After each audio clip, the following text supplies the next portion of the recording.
Alors, ce qui semble être une éternité et beaucoup d'argent gaspillé plus tôt, j'ai entrepris un projet assez ambitieux ici sur la chaîne. Je voulais créer une configuration do-it-yourself à la maison qui pourrait recycler les impressions 3D ratées en nouveaux filaments et qui était reproductible par vous tous à la maison. Ce fut un très long voyage avec beaucoup d'apprentissage, d'erreurs coûteuses et de frustration en cours de route.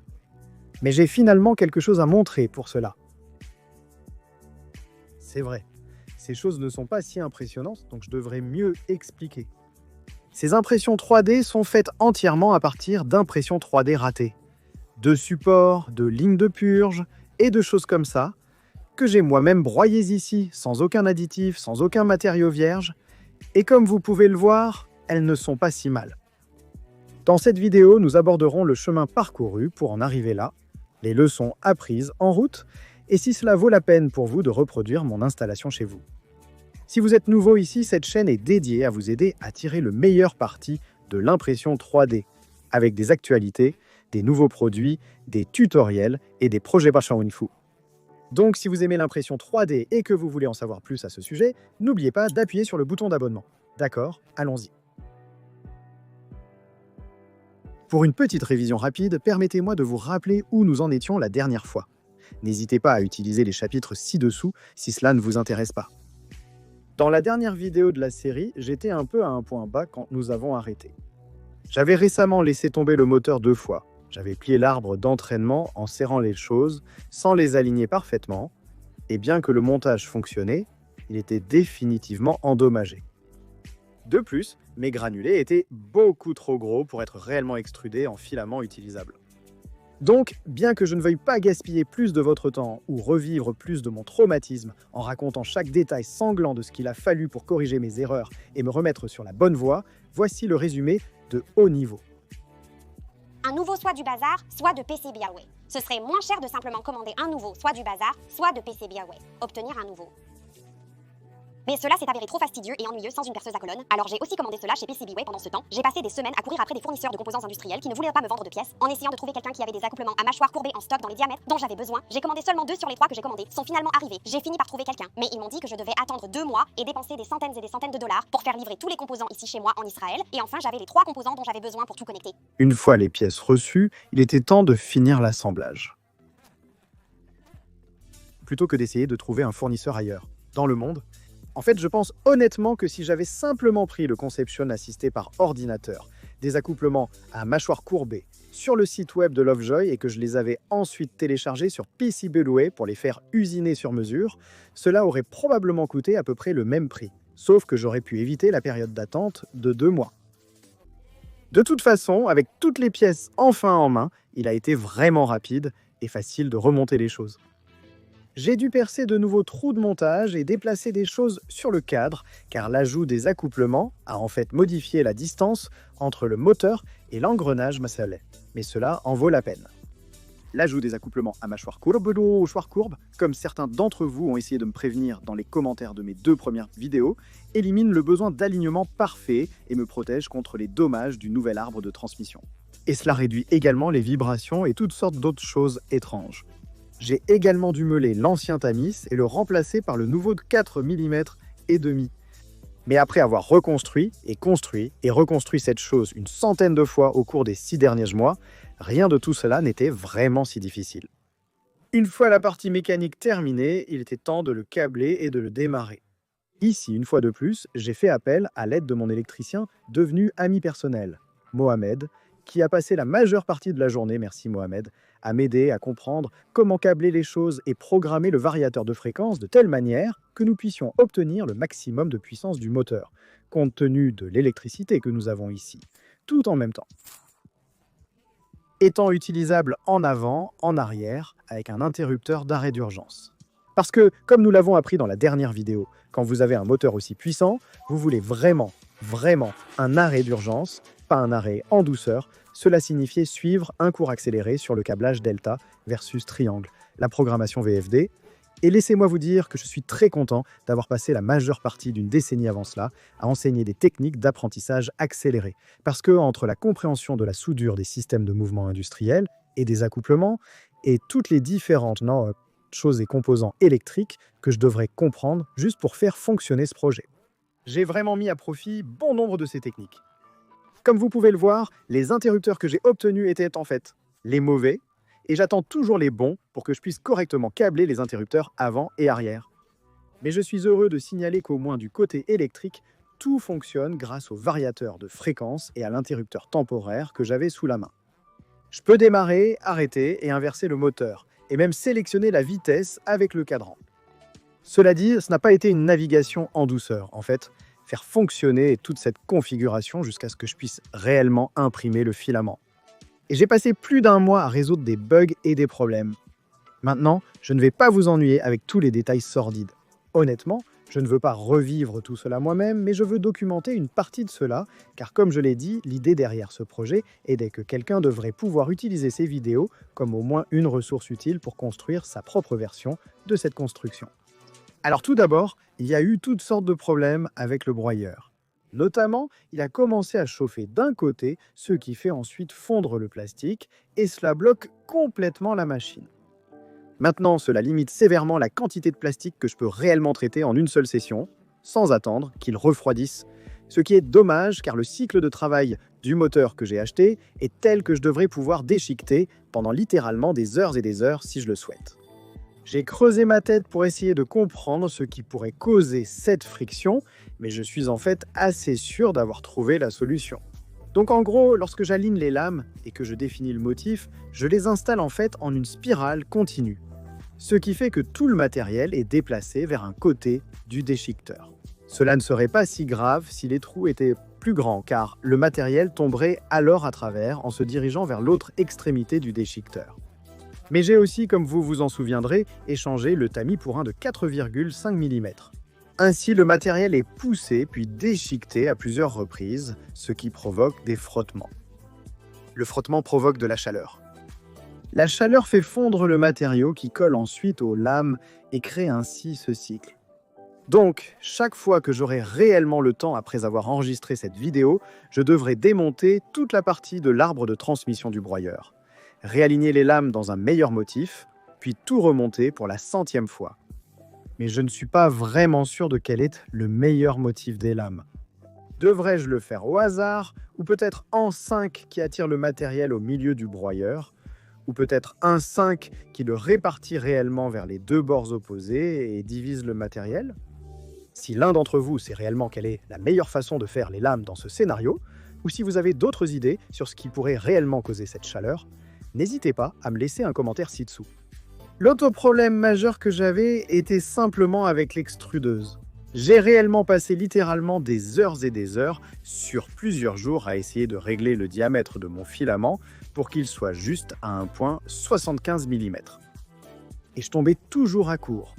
J'ai probablement extrudé comme 100 ou 150 mètres de filament. Tout cela était des déchets et je n'étais nulle part près du bon diamètre ou même d'extruder de manière fiable un diamètre quelconque. Maintenant encore, je ne veux pas vous ennuyer avec les détails, mais en gros, le filtre de la buse se bouchait, à plusieurs reprises. C'est sûrement dû à toute la sture dans mon atelier. Oups.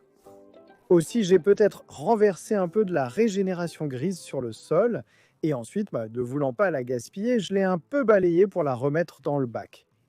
Ne me jugez pas. Donc oui, malgré le fait que j'ai effectivement bien lavé et séché tout le filament avant l'extrusion, il se bouchait définitivement à la fois sur l'extrudeuse et sur l'imprimante. Cela m'a amené à réaliser que A, tous les déchets qui tombent sur le sol sont aussi bons que des déchets, et B, je devais absolument changer ma procédure pour le lavage réel des déchets de filament. Finalement, cependant, j'ai pu trouver une méthode qui, je pense, fonctionne. Et une fois que j'ai résolu ce problème et que j'ai apporté quelques petites modifications pour faciliter l'utilisation de l'ArtMake, eh bien, miraculeusement, toute la documentation très détaillée et spécifique que David fournit était soudainement suffisante pour créer un assez bon filament avec très peu de pratique ou d'ajustement. Ce n'est pas encore parfait car il y a un élément de réglage fin impliqué et l'expérience joue un rôle, mais nous allons aborder cela dans un instant. Mais maintenant que nous avons documenté le reste du processus de construction et les obstacles pour quiconque cherche à construire l'un de ces appareils lui-même, je veux changer de vitesse, sans jeu de mots. et vous guider à travers tout le processus de recyclage du filament du début à la fin, afin que vous puissiez voir à quoi ressemble réellement l'utilisation de cette configuration et combien de travail il faut pour créer du filament. La première étape du processus est le tri.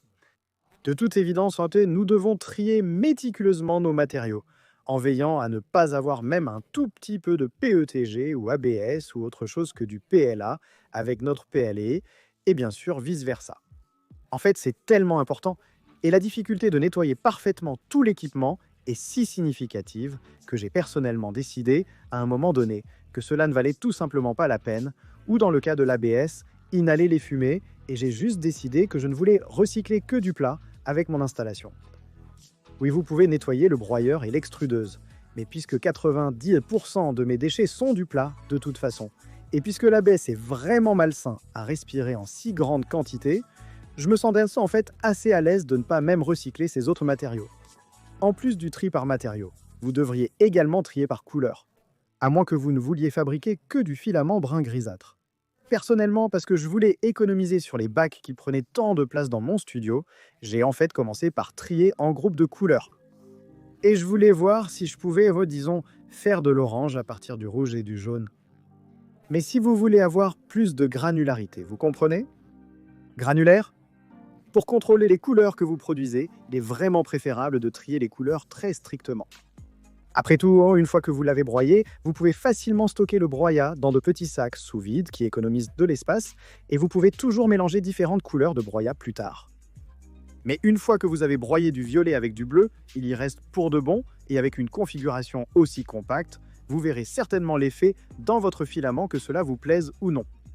Enfin, je devrais également mentionner que c'est le bon moment pour contrôler la qualité de votre matériau. Comme vous le verrez plus tard dans la vidéo, c'est l'une de ces choses dans la vie où si on met de la mauvaise qualité en entrée, on obtient de la mauvaise qualité en sortie. Donc pendant que vous triez, assurez-vous de couper toutes les zones qui ont de la colle ou d'enlever tout matériel évidemment, ou de vous débarrasser de tout gros débris qui pourraient être tombés dans le tas. Assurez-vous de couvrir votre pile la prochaine fois, puis déchiquetez le filament. Placez une poubelle sous le déchiqueteur, allumez-le, ajustez la vitesse et déposez-y quelque chose, c'est assez explicite. Vous aurez besoin d'une protection oculaire et je recommande vivement de mettre un panneau en acrylique sur le dessus du déchiqueteur pour voir à l'intérieur même quand la trémie est fermée pour des raisons de sécurité. Je pense réellement à inverser la pose de mon panneau de porte afin qu'il continue à me protéger même lorsqu'il est levé, car des débris volent lorsque vous ouvrez des choses. Lors du déchiquetage, il est recommandé de rester à proximité pour surveiller d'éventuels bourrages ou blocages. Selon votre moteur, votre engrenage et la version de votre déchiqueteuse, vous pourriez introduire plus de matériaux dans la trémie en une seule fois, mais le processus peut être un peu lent. Je dirais simplement prenez votre temps et profitez du craquement satisfaisant de voir les impressions 3D être recyclées. Le prochain est le lavage. Maintenant, c'est une étape super importante et si elle est faite de manière désordonnée, elle causera une tonne de problèmes avec lesquels j'ai lutté pendant des semaines. Vous voyez, j'ai pensé que la meilleure façon de laver les déchirures de filaments serait avec un sac à linge en maille pour éviter les dégâts ou perdre trop de regrind plus petits dans l'eau. C'était une erreur, notamment parce que dans mon atelier, il y a beaucoup de sueur et la sueur ne passera pas à travers cette maille.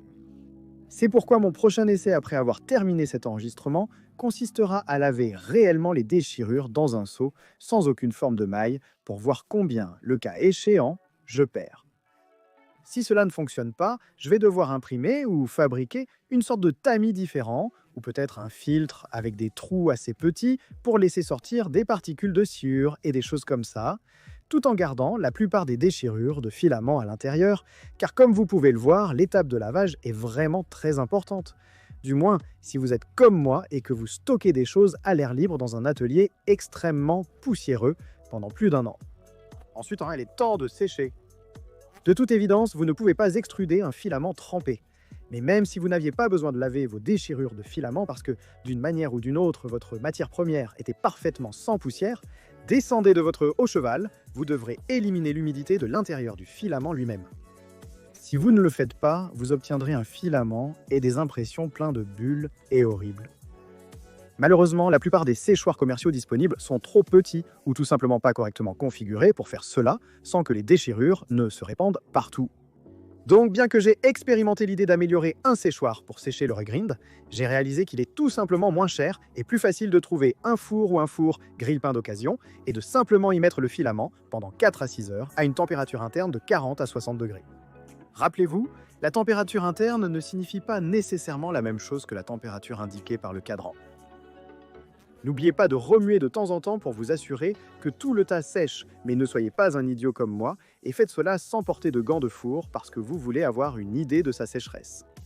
Idiot. Enfin, il est temps d'extruder le broyat en filament. Cette étape demande un peu d'ajustement pour s'adapter parfaitement à votre configuration qui dépendra de la qualité et de la taille de votre broyat. Mais une fois que vous l'avez réglé, c'est principalement un processus automatisé grâce au tireur automatique ArtMaze. Il extrudera le filament, gérera le diamètre en ajustant la vitesse du tireur et même enroulera ce filament sur le rouleau en allant et venant pour obtenir un rouleau de filament raisonnablement enroulé. Ce n'est certainement pas une bobine Prusa parfaite. Comme je l'ai dit précédemment, j'ai effectué quelques améliorations de qualité de vie sur la machine, ce qui m'a personnellement aidé à obtenir de meilleurs résultats. Mais dans l'ensemble, tant que vous n'avez pas de regrains de filament humide ou sale, l'ARTM devrait fonctionner comme prévu. Le manuel ici est définitivement très complet et très certainement votre ami.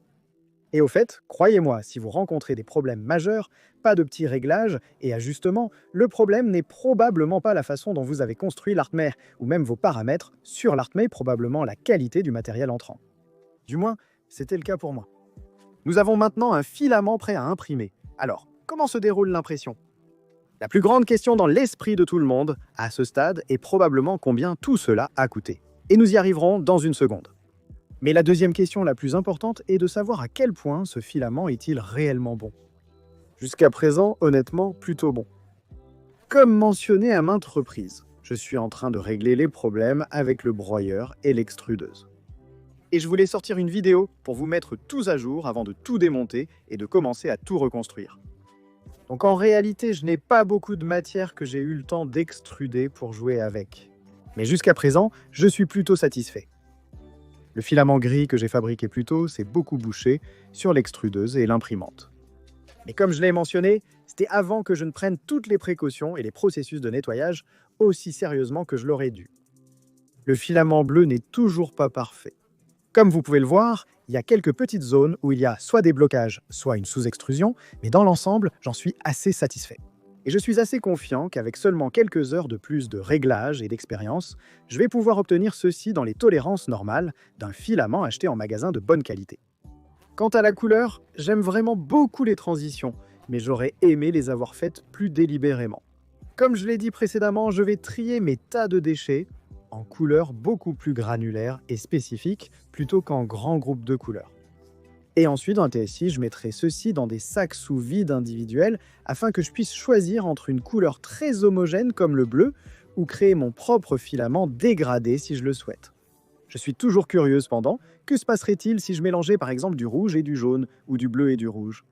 Si vous aimeriez me voir faire cela dans une future vidéo ou un court-métrage YouTube, faites-le moi savoir dans les commentaires et abonnez-vous. Et maintenant, passons à la partie que je redoute honnêtement depuis des mois. La partie où je mets les cartes emballées sur la table et vous avoue à tous combien cela coûte. Quand j'ai commencé ce voyage, je ne savais rien, vous savez, rien Levi. Je ne savais pas comment souder, je ne savais pas comment fonctionnaient les moteurs industriels, je ne savais rien des engrenages à vis sans fin, des accouplements ou des vies d'extrusion. J'ai donc naïvement pensé que je serais capable de mener à bien ce projet avec un budget de 1 500 $ des États-Unis. Je n'ai pas pu. Au fil de multiples révisions, de redesign, d'achats de pièces incorrectes, de dommages causés aux pièces originales et d'échecs généraux tout au long de ce projet, j'ai vu le budget me dépasser comme un train dans la nuit. Mais avant d'en venir à ce que cela a finalement coûté, laissez-moi vous demander, est-ce que le coût de ce projet est vraiment ce qui est le plus important ici ? N'est-ce pas vraiment, en fin de compte, les compétences là que nous avons acquises, les amis que nous avons faits et le plaisir que nous avons eu ? 2 700 $. Cela a coûté 2 700 $. Maintenant, pour être juste, cela ne vous coûterait pas presque autant pour recréer cela à la maison. Premièrement, la plupart d'entre vous n'habitons pas ici en Israël où les frais de port et les douanes sont incroyablement élevés et des choses comme celles-ci ne sont pas facilement disponibles dans une casse locale. Mais plus important encore, vous pouvez également apprendre de mes erreurs très coûteuses et dire acheter un moteur à engrenage d'occasion déjà assemblé plutôt que d'assembler des pièces à un prix élevé et ensuite essayer de fabriquer des adaptateurs coûteux pour le faire fonctionner.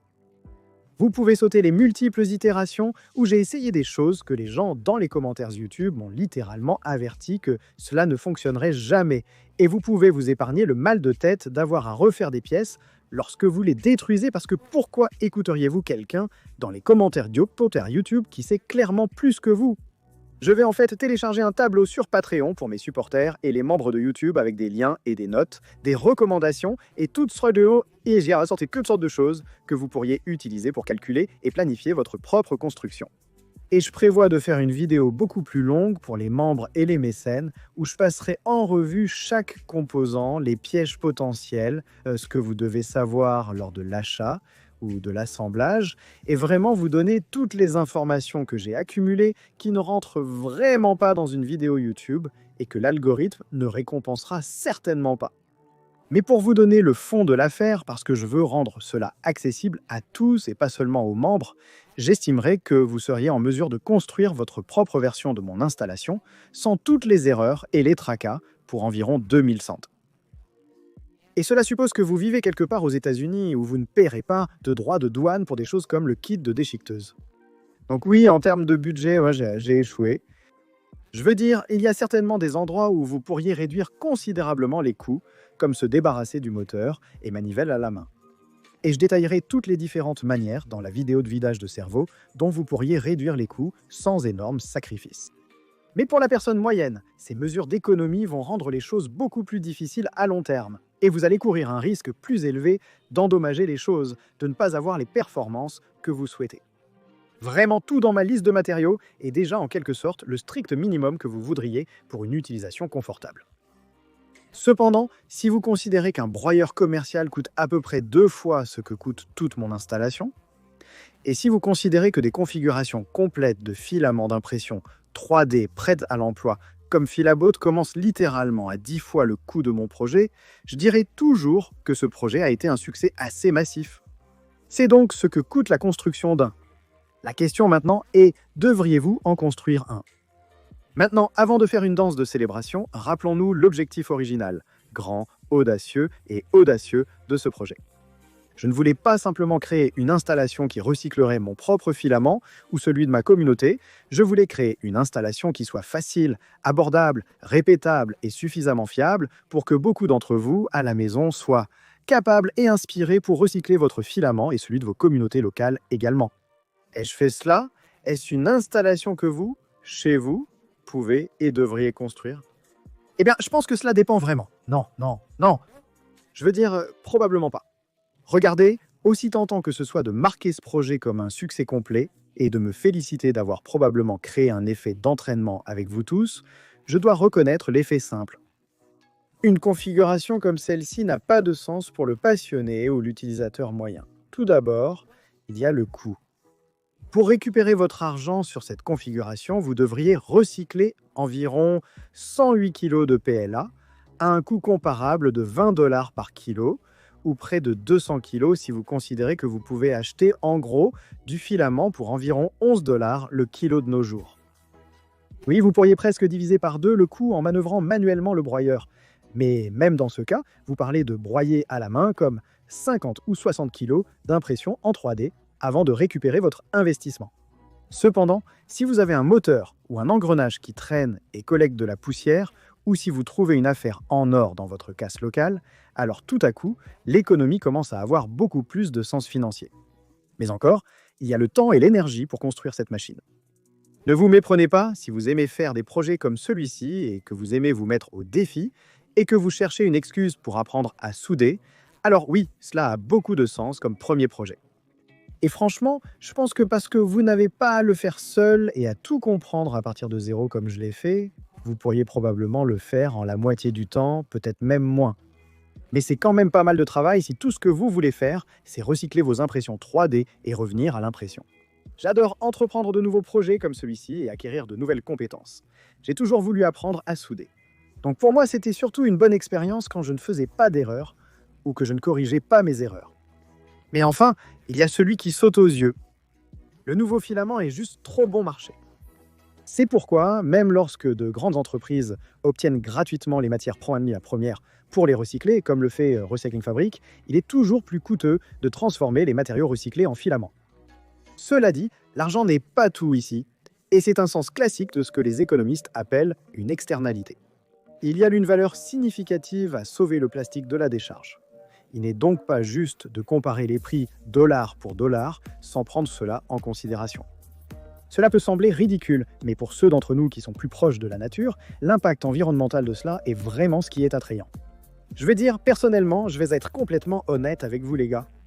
J'obtiens autant de filaments gratuits que je pourrais jamais vouloir grâce à des entreprises généreuses comme Polymaker ou Sliceworks.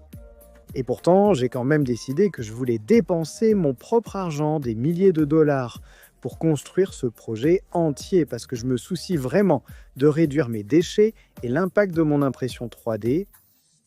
Ensuite, si vous considérez que j'ai en fait sauvé une tonne d'acier et de bois des décharges lors de la construction de cette chose, je me sens en fait assez bien à propos de la dépense de temps et d'argent pour construire cette chose. Et rappelons-nous, cette configuration n'est pas seulement pour moi. L'un des grands attraits de cette démarche était de pouvoir me répertorier, ou vous répertorier, si vous en construisez un comme un centre de recyclage de filaments sur des sites comme Printable, et ensuite avoir d'autres qui donnent leurs déchets pour être recyclés en nouveaux filaments. Alors bien que 100 à 200 kg de filaments semblent beaucoup, et c'est certainement le cas dans une configuration non commerciale plus petite comme celle-ci, au cours des 5 à 10 prochaines années, je suis assez sûr que je devrais être capable de recycler autant de filaments. Et qui sait, peut-être que je pourrais le vendre à un prix réduit aux membres de la communauté locale pour récupérer mes coûts ou le donner comme prix aux abonnés locaux. En somme, je suppose que je conclurai que bien que cela n'ait probablement pas de sens pour l'enthousiaste moyen de l'impression 3D à avoir chez lui, du moins pas toute la partie broyeur, peut-être la partie extrudeuse, je peux certainement le recommander comme une solution pour les entreprises ou les espaces de création, les écoles d'ingénieurs, ou toute autre situation où vous allez avoir beaucoup de déchets ou accès à collecter beaucoup de déchets d'autres personnes. Mais hey, je veux vraiment savoir dans les commentaires ci-dessous, qu'en pensez-vous? Dépenseriez-vous autant que 2100 $ pour recréer cette configuration si vous saviez que les gens de votre communauté locale enverraient leurs impressions ratées? Préféreriez-vous simplement construire l'extrudeuse et fabriquer du nouveau filament sans recycler l'ancien matériel?